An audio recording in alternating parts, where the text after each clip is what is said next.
Estamos iniciando mais um programa da série Investigações sobre o Viver, que são programas sempre trazendo palestras de temas instigantes. E nós estamos realizando uma série de palestras sobre a sabedoria dos Upanishads.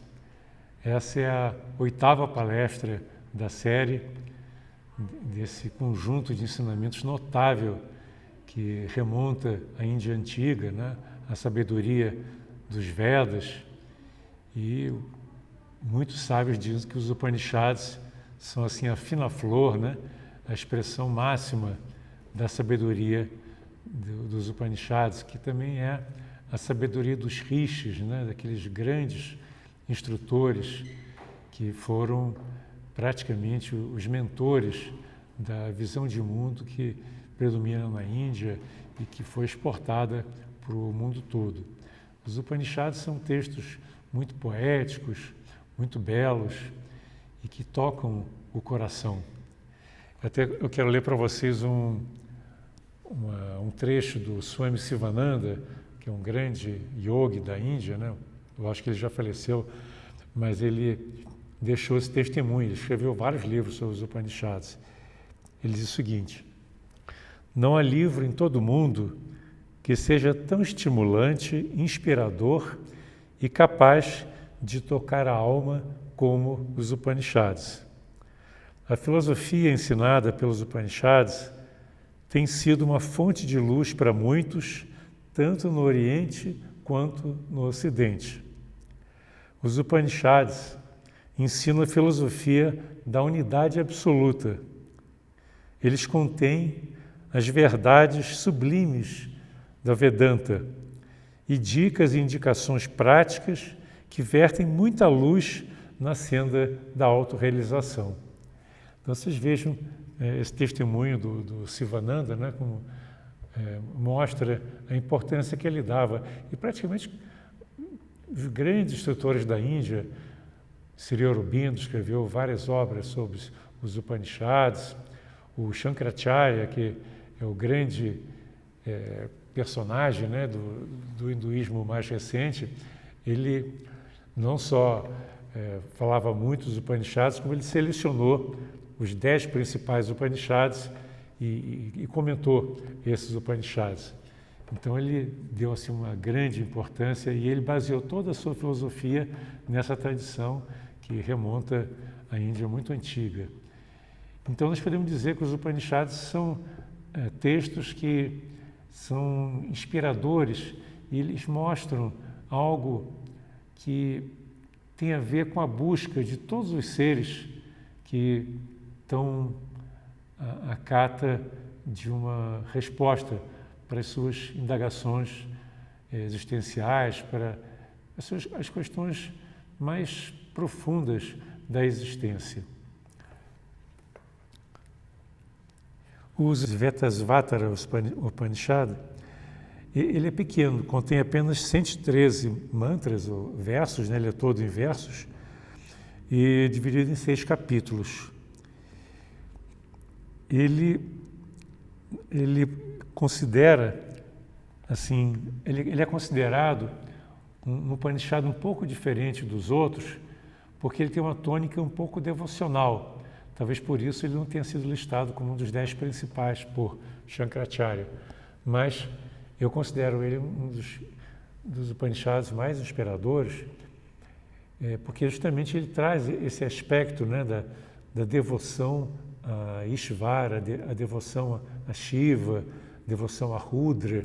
São diversos aspectos, diversos nomes para a divindade. A maioria dos outros Upanishads, os mais conhecidos, são muito mais impessoais.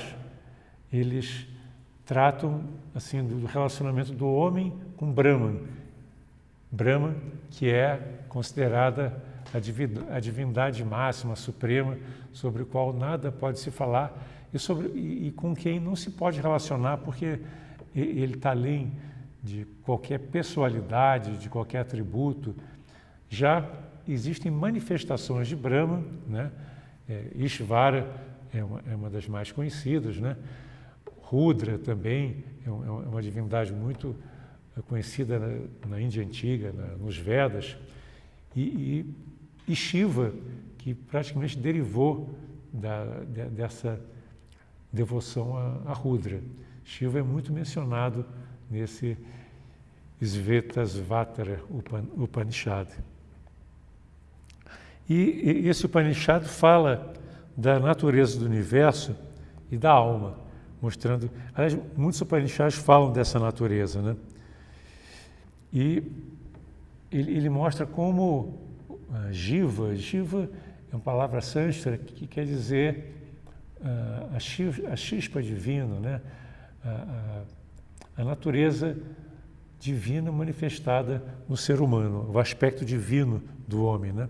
Então, esse Jiva, pode ser considerado alma, ele está acorrentado nessa roda de reencarnações, acorrentado esse mundo de ilusão, de sofrimento, porque vive uma visão separatista da realidade.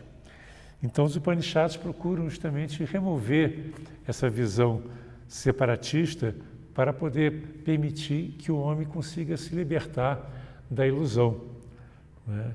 E chegar até uma percepção da realidade suprema. Então, essa devoção às divindades, que podem ser, vamos dizer assim, são praticamente deuses pessoais, é um passo para que você possa estabelecer um contato com a realidade mais elevada que existe dentro do ser humano e, com isso, transcender as limitações que nós todos temos. Então, o foco de todo esse Upanishad é a adoração e os atributos que são divinos de Ishvara, de Shiva, não é?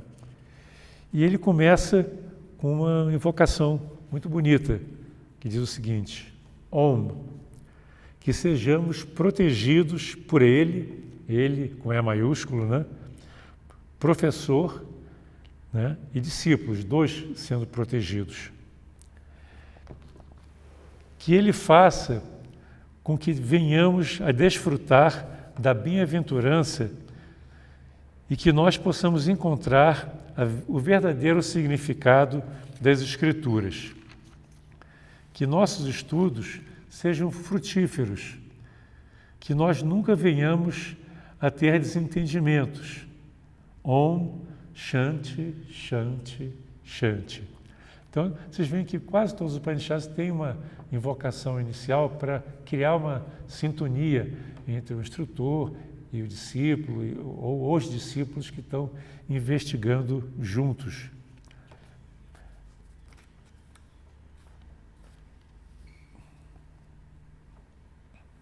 Um conceito importante que esse Upanishad traz é sobre a natureza da realidade, que a gente vê muito no hinduísmo esse conceito de Maya, que é comumente traduzido como ilusão. Então, ele vai fundo na descrição do que vem a ser Maya. Então, o que se ensina que esse mundo que nós podemos captar pelos cinco sentidos, esse mundo objetivo, que é o mundo irreal, né, está calcado na separatividade. Então, ele existe em função do mergulho que nós demos no mundo em que nós perdemos o contato com a nossa natureza superior e mergulhamos no domínio de penumbra, onde nós não nos vemos como nós somos. É como se nós estivéssemos assumindo uma personalidade, um personagem, e esquecido que nós somos os atores, que nós somos divinos por natureza e estamos aqui realizando uma tarefa, uma obra. Então, Maya vem a ser essa incapacidade de se ver como ser divino e essa identidade com o corpo, identidade com os veículos, quando, na verdade, nós somos algo muito maior do que os veículos, né? Então, nós acabamos colocando a nossa felicidade nas coisas mundanas, porque nós não conseguimos ver além desse mundo sensorial, desse mundo que é concebido pela mente concreta também. Então isso faz com que toda a nossa vida seja uma vida em busca de preenchimento, porque nós nos sentimos incompletos. E isso é a essência de Maya, né? É como se houvesse um poderoso encantamento, né? Você vê aquelas histórias que existem nos contos de fada, né? nas fábulas, que de repente um mágico gerou um encantamento e as pessoas passaram a dormir, que nem a Bela Adormecida, né? Que ficou dormindo durante muitos anos até ser desperta por um príncipe, né? Existe uma alegoria nos contos de fada também. Então é como se houvesse um grande encanto que tivesse tomado posse das nossas almas, das nossas mentes, e que nos tornasse incapazes de ver a realidade como ela é. Então nós precisaríamos despertar, né? Assim como a Bela Adormecida foi despertada pelo príncipe, né? A ideia do guru, do instrutor, é tentar, através dos seus ensinamentos, despertar o discípulo, o buscador da verdade, para uma realidade que transcenda esse mundo de Maya. Então está dito no texto, o espírito consciente e a matéria inconsciente sempre existiram, desde a aurora dos tempos. Maya apareceu para conectá-los, produzindo a falsa ideia de que a felicidade está fora de nós. Então você vê, Maya é vista como o aspecto do divino que conecta o espírito e matéria. E na hora que essa conexão é feita, a entidade, né, o ser, que é um ser divino, ele perde a percepção de que ele é divino e passa a se identificar com o mundo material. E isso é a essência de Maya. Então continua o texto. Tudo é mudança, quando se considera esse mundo dos sentidos. Mas o Supremo Senhor do Amor, ele é imutável. Aqui já está entrando o aspecto devocional. O Supremo Senhor do Amor, que tem a ver com Shiva, com Rudra, né? Medite nele, seja absorvido nele. Olha que interessante. Você meditar no Supremo, meditar em Brahman e se deixar absorver pela divindade. É como se você se entregasse, abandonasse a ilusão e, através da meditação, você se abrisse e se entregasse para o divino. Desperte do sonho da separatividade.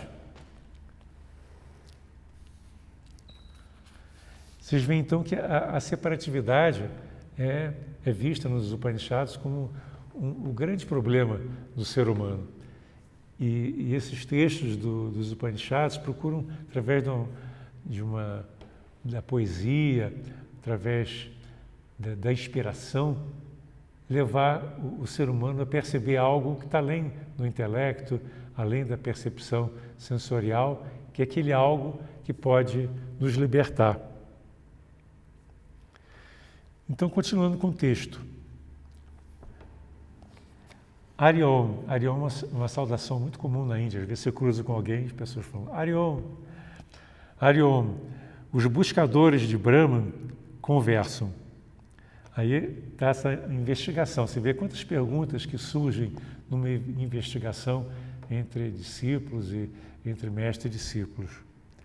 Qual é a causa do cosmos? Será Brahman? De onde viemos? Através do que viemos? Onde é a nossa morada? Vós que conheceis Brahman, nos ensine que poder nos governa nas diferentes condições que produzem prazer e dor. Então os discípulos estão se dirigindo ao seu mestre com essa indagação, né? Vós que conheceis Brahma, nos ensine que poder que nos governa. Então, como é que esse mecanismo que faz com que nós venhamos a nos enveredar, a nos amarrar nesse mundo de Maya, nesse mundo de ilusão? O tempo a natureza, a lei da necessidade, o acaso, os elementos, a matéria, podem ser consideradas como causa? Essa é a pergunta, né? O tempo, a natureza, a lei da necessidade, o acaso, tudo isso pode ser considerado como causa? Nenhum deles, ou uma combinação deles, pode ser a causa primordial, o mestre comenta. A alma humana também não pode ser a criadora, porque ela é impotente em relação às causas do prazer e da dor. Então, às vezes as pessoas acham que a alma humana cria as condições em que nós vivemos. Mas, na verdade, a alma humana está presa a esse corpo e ela não consegue se libertar das causas do prazer e da dor. Então, Jiva, ou a alma humana, ela não é uma causa independente. Está sujeito à lei do karma e não é dono de seu destino. E aí continua o texto. Nas profundezas da meditação, os sábios perceberam no seu interior o poder do divino. O divino que habita no coração de todas as criaturas. Então, você vê que bonito, né? Em vez de se deixar contaminar por uma visão superficial da realidade, o sábio é aquele que já percebe, já consegue ver o divino por trás de toda essa realidade cambiante. E isso é feito através da meditação, através da autoentrega. Então a meditação é um poderoso instrumento que leva a essa autorrealização, essa percepção do poder supremo sobre tudo que existe. Quer dizer, todo esse universo ele é condicionado porque ele é um universo projetado de dentro para fora, uma emanação, vamos dizer assim, do divino no plano material. As pessoas comuns estão imersas em Maya, sujeitas às condições da matéria e sujeitas à movimentação das gunas. As gunas são os estados da matéria, as condições em que a matéria atua, matéria e energia, que são rajas, que tem a ver com a força, a energia cinética, a energia do movimento, tamas, que é a inércia, que é a força que faz com que a pessoa fique inerte, vamos dizer assim, né? que segura as pessoas numa condição de impotência e de inércia, e sattva, que é o equilíbrio, aquela condição de pureza também, que advém de você não estar nem com aquela agitação típica, né, de rajas, nem com a inércia, com o topor típico de tamas. Então, é aquele equilíbrio dinâmico, aquele equilíbrio que tem a ver com os ciclos em que você está sempre fluindo, reconhecendo os opostos, mas não ficando preso a eles. Então, aquele que consegue superar o poder dessa movimentação inconstante da natureza e esse apego às coisas que são externas, a busca de desejo, aí consegue acalmar a mente e chegar a uma condição mais elevada. O divino é percebido como uma roda girando, onde todos os seres vivos estão em sua circunferência. É aquela grande roda da vida em que todos estão girando, todos estão presos e é como se nós estivéssemos inseridos numa roda de mudança contínua que tem a ver com a ideia de samsara, que é aquela roda que prende o ser humano ao mundo ilusório e faz com que ele venha a se encarnar seguidamente. E a meditação revela o mundo como um rio do divino. Interessante essa metáfora do rio do divino. O rio flui dele e aí ele retorna. Você vê que a metáfora é interessante. O rio ele tem origem na água do mar, que evapora, chove na montanha e essa água da montanha vai gerar, através das diversas nascentes, os rios, né? Os vários riachos que vão fluir depois juntos num rio, que depois, numa longa jornada, retorna para o oceano. Então você vê que bonito, né? Todo o universo é como se fosse um rio que nasce e depois retorna para o oceano, retorna para a divindade suprema. Então, nós não percebemos esse processo. Quem está fluindo no meio do rio não percebe a sua origem divina, nem percebe que vai voltar para a sua condição divina novamente quando o rio se fundir com o oceano. Então, essa roda que eu mencionei, essa roda que amarra o ser humano dentro desse mundo de mutação, esse mundo fenomênico, né? Dá vida a todas as coisas que nós percebemos. É como se fosse uma ilusão que é projetada e parece ser uma coisa real. Só quando existe uma superação e a alma atinge a imortalidade e que é abençoada por Brahma, é que realmente há essa superação, essa libertação, que nos Yoga Sutras chamam de Kaivalya. Então diz o texto, Brahman é a realidade eterna. Isso é o que cantam as Escrituras. É a base de toda a existência. É imperecível. Aqueles que o percebem em toda criatura se fundem com ele e libertam-se da roda do nascimento e da morte. E Brahma, ao mesmo tempo que cria, ele sustenta esse universo. Esse universo é Brahma também. Às vezes a gente tem a ideia que, pelo fato de haver a ilusão, que esse universo não existiria. Não, o universo existe e ele é um aspecto de Brahma. O problema é de percepção, não de não existência. Esse universo sensorial, ele existe, mas nós o percebemos como sendo a realidade, quando ele é apenas uma projeção de algo maior, mas que é uma realidade a projeção.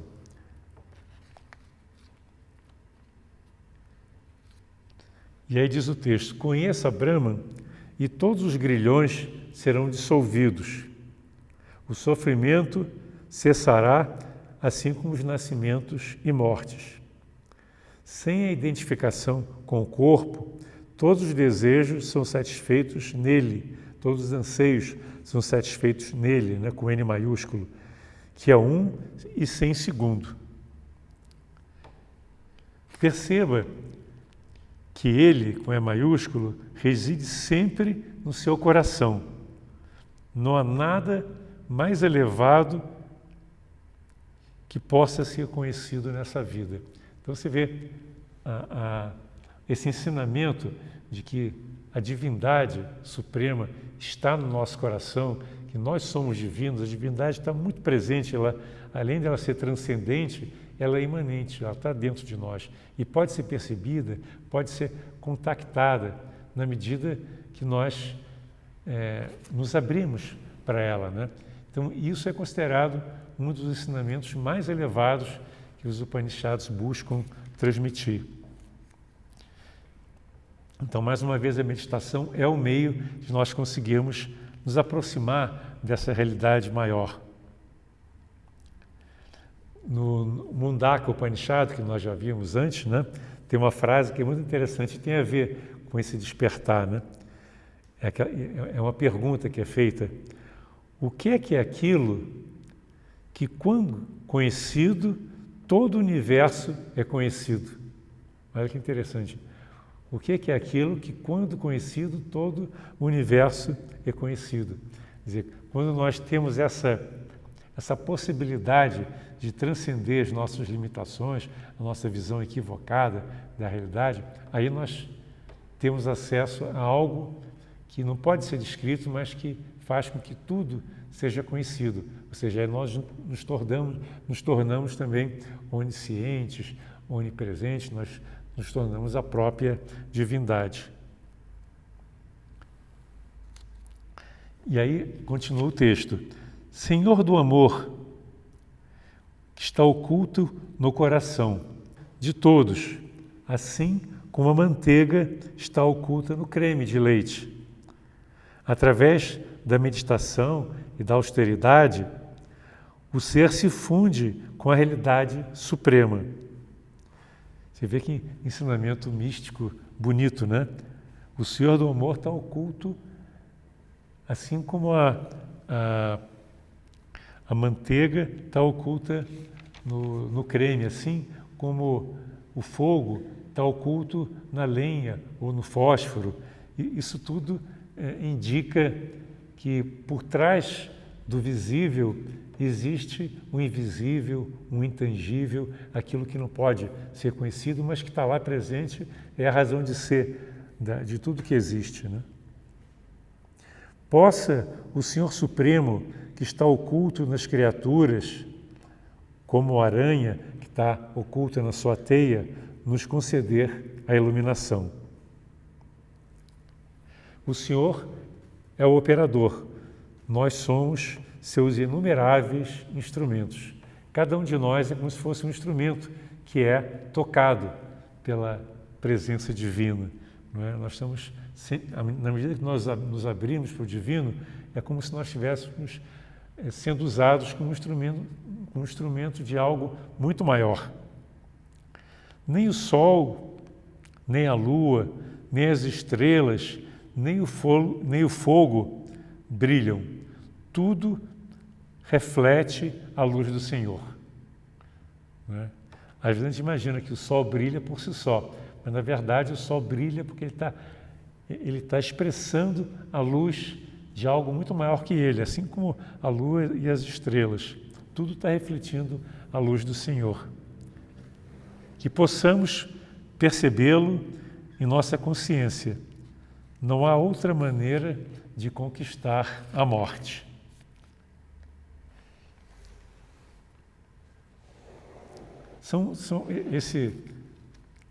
Esse Upanishad, tão bonito, né? O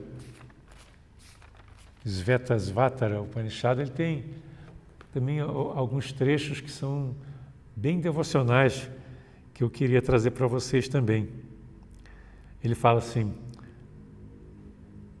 vamos adorar o Senhor da vida, que está presente no fogo, na água, nas plantas, nas árvores.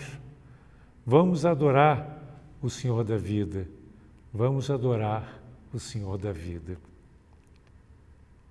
O Senhor do amor é uno. Não existe, na verdade, outro. Ele é o regente interno em todos os seres. Ele projeta o cosmos de si próprio, mantém e retira a vida de volta para si no fim dos tempos. Aquela ideia do universo cíclico, né? Que a divindade ela se expressa no mundo manifestado e depois tudo é recolhido de volta para o seio do divino dentro daquela sequência de ciclos intermináveis, que na Índia chamam de Manvantara e depois o Pralaya. Ele, o Senhor do amor, é a fonte de todos os poderes da vida. Ele é o Senhor de tudo. É o vidente mais poderoso, que habita para sempre no ventre cósmico. Possa Ele purificar a nossa consciência. Ó Senhor, no qual apenas em Ti nós podemos encontrar a paz. Possamos nós ver o Seu ser divino e nos libertar de todos os pensamentos impuros e nos libertar também do medo.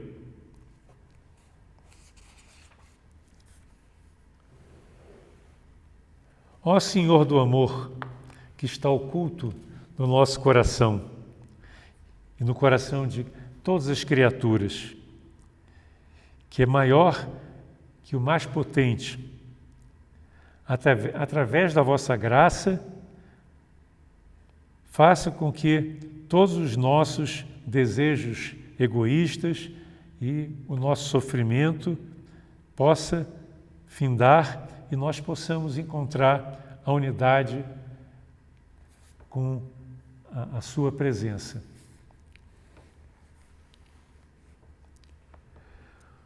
Possa o Senhor do Amor, que se projeta nesse universo numa miríade de formas, do qual todos os seres provêm e para a qual todos retornam, nos fornecer a graça da sabedoria.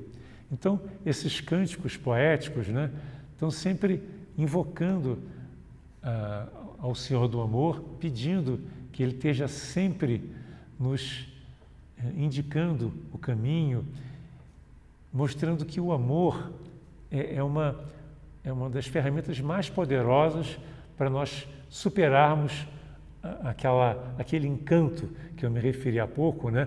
Aquele encanto que fez com que nós esquecêssemos de nós mesmos e nos voltássemos apenas para o mundo exterior. Na medida que nós desenvolvemos o amor, é o amor que desperta. Não é à toa que na fábula da Bela Adormecida, é o poder do amor, né, que faz com que a Bela Adormecida também desperta. Então, nós dizemos que o amor é a força mais poderosa na criação e é através da devoção e do amor que nós podemos nos libertar das nossas limitações. O amor é mais poderoso que qualquer limitação.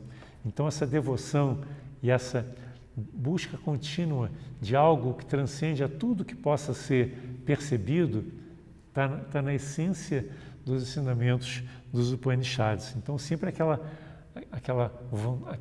disposição, aquela vontade interior de encontrar o divino que está presente lá no fundo do nosso coração. E aí continua o texto. Que uso tem as Escrituras para qualquer pessoa se elas não conhecem a fonte de onde esses ensinamentos provêm?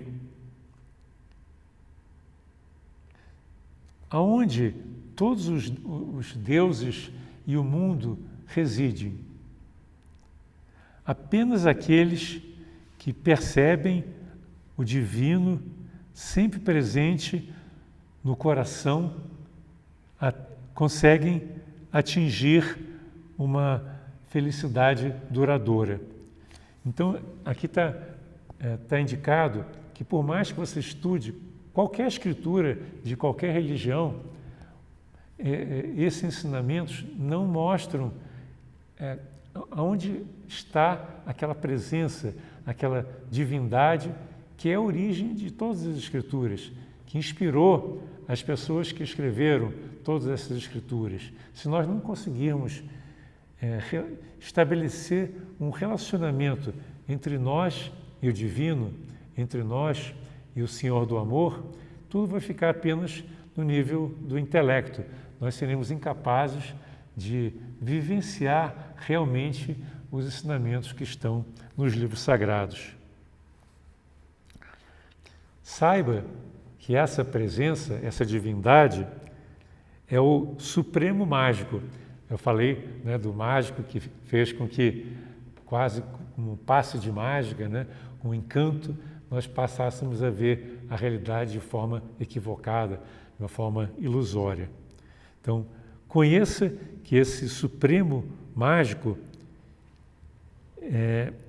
ele é aquele que concede todas as bênçãos e a sua graça preenche o coração com profunda paz.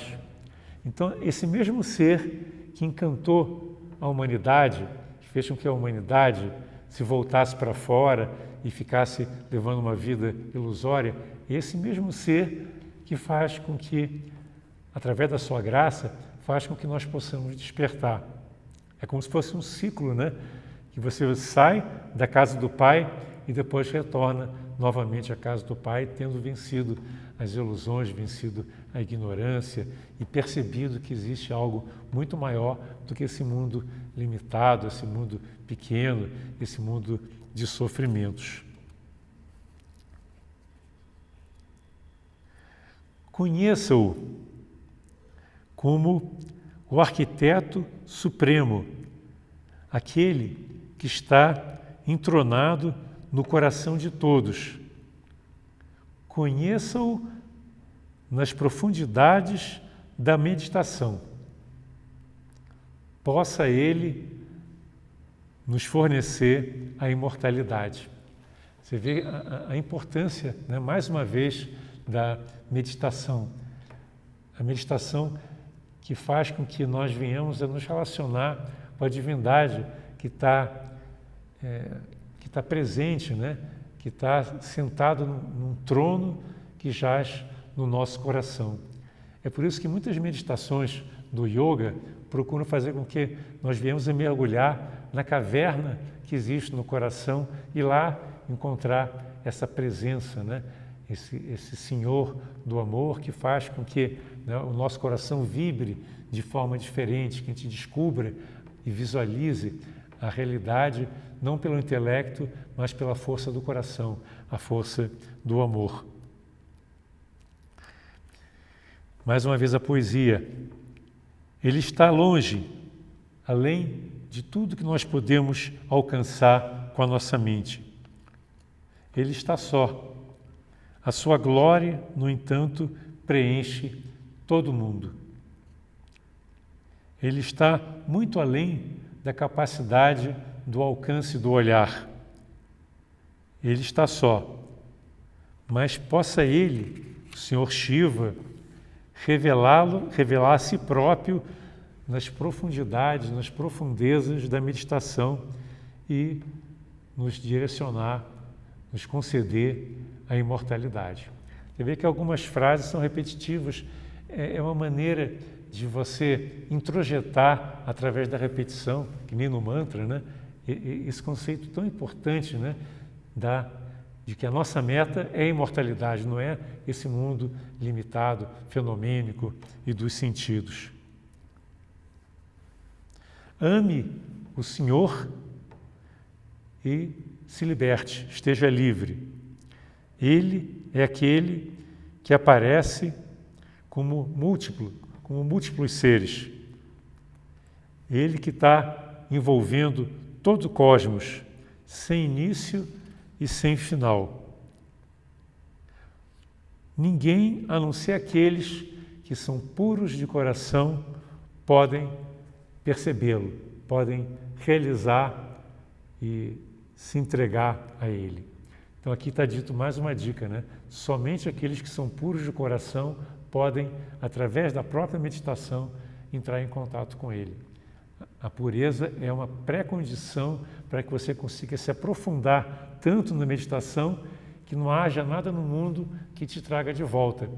Você vê que um dos maiores problemas das pessoas que tentam meditar é que elas começam, né, trabalhando, aquietando a sua mente, mas de repente vem um pensamento impuro, vem um pensamento mundano e a pessoa, né, o ser, é arrastado de volta para a busca dos prazeres, para a busca de poder, para as questões que são meramente desse mundo projetado, desse mundo fenomênico.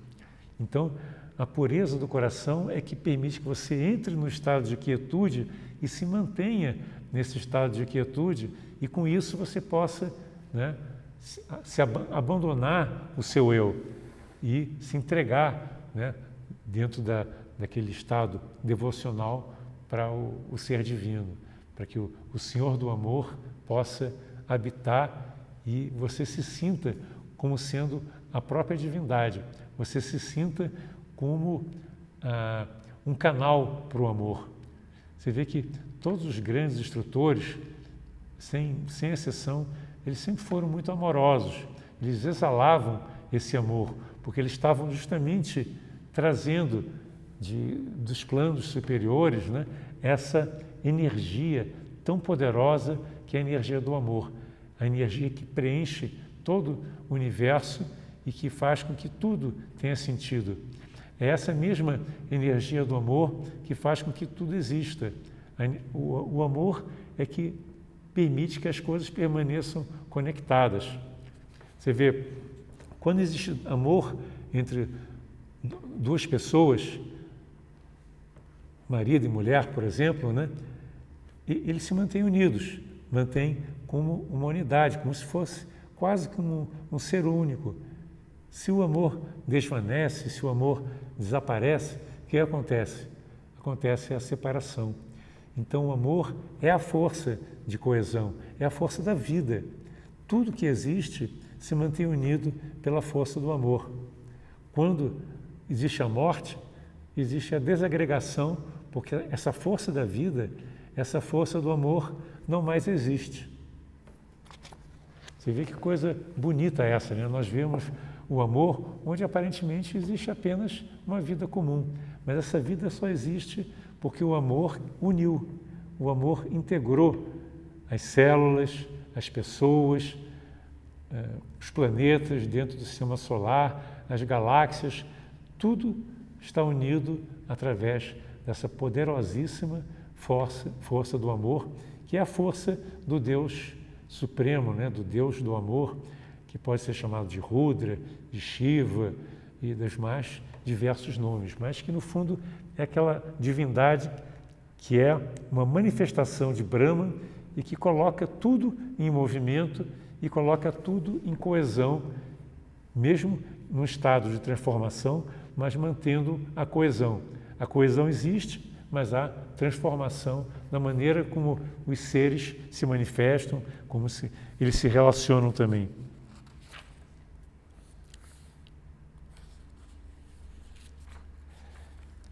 Agora, um último verso que eu gostaria de trazer diz o seguinte: aqueles que agem sem um foco, sem um pensamento egoísta e pessoal, e aqueles que também têm uma vida disciplinada, uma vida ordenada, eles descobrem ao longo do processo, ao longo da sua jornada na vida, esses princípios divinos que regem todo o universo, que dão forma, inclusive, ao universo.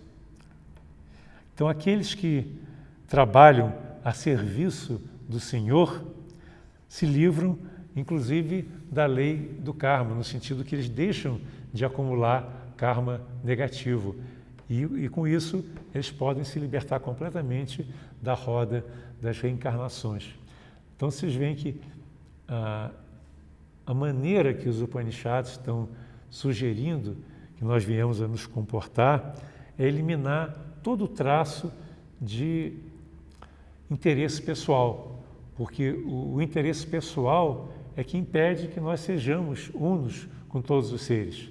Enquanto houver desejo de atingir alguma coisa para o seu eu, para a sua família, ou seja, que você tenha vontade de atingir alguma coisa, de atingir algum estado, de possuir poder sobre qualquer coisa, sobre os outros, ou ter o poder através de um cargo, tudo isso afasta o ser humano daquela condição divina, aquela condição de unidade com todos os seres.